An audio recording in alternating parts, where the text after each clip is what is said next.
Hello అండి అందరికీ. Welcome to my YouTube channel. ఇక్కడ నేను పర్ఫెక్ట్ కొలతలతో మామిడికాయ పచ్చడి ఎలా తయారు చేయాలో చూపిస్తున్నాను.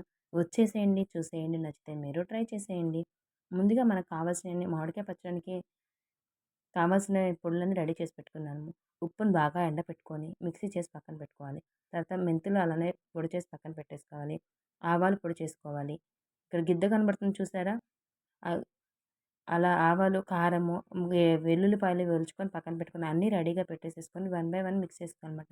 మనం ముందుగా కట్ చేసి పెట్టుకున్న ముక్కలు మరి ఇక్కడ 3 కేజీల ముక్కలయినయి.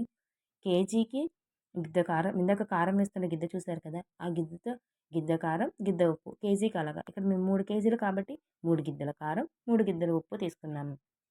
ఆ ఉప్పు, కారం బాగా పట్టించేసుకొని అలానే దాంట్లోకి మనం ముందుగా మిక్స్ చేసి పెట్టుకున్న ఇక్కడ ఈ 3 కేజీల ముక్కలన్నాను కదా! ఆ 3 కేజీల ముక్కలకి ఒక 50 గ్రామ్స్ మెంతుల పొడి తీసుకున్నాము. అలానే ఒక 100 గ్రామ్స్ ఆవాల పిండి.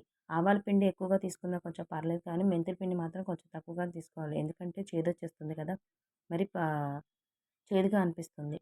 ఆ 2 తీసుకొని అవి కూడా బాగా మిక్స్ చేసేసుకుంటున్నాం. ముక్కలన్నీ బాగా పట్టేలాగా మిక్స్ చేసుకోవాలి. చూసారా ఎలా బాగా ఒక్కొక్క ముక్కకి ఎంత బాగా ఉప్పు, కారం, ఆవాలు, మెంతిపిండి అన్నీ పట్టేసినాయి. అలానే వాటికి వెల్లుల్లిపాయలు రెబ్బలు తీసేసుకున్న వెల్లుల్లిపాయలు యాడ్ చేసుకోవాలి. ఇవి చాలా టేస్ట్ వస్తాయి మామిడికాయ పచ్చడిలో. నేనైతే ఇష్టంగా తింటాను. అలానే ఆయిల్ యాడ్ చేస్తున్నా. ఆయిల్ కూడా ఒక కేజీ ఆయిల్ తీసుకున్నామండి. మేమిక్కడ ఫస్ట్ కొంచెం పచ్చి నూనె యాడ్ చేసుకున్నాము.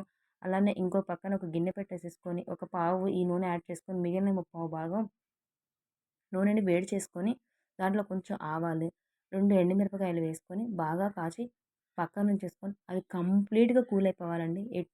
కొంచెం కూడా హీట్ లేకుండా పూర్తిగా చల్లారిపోయిన తర్వాత ఆ కాచిన నూనె కూడా తీసుకొని దీంట్లో యాడ్ చేసేసుకోవాలి.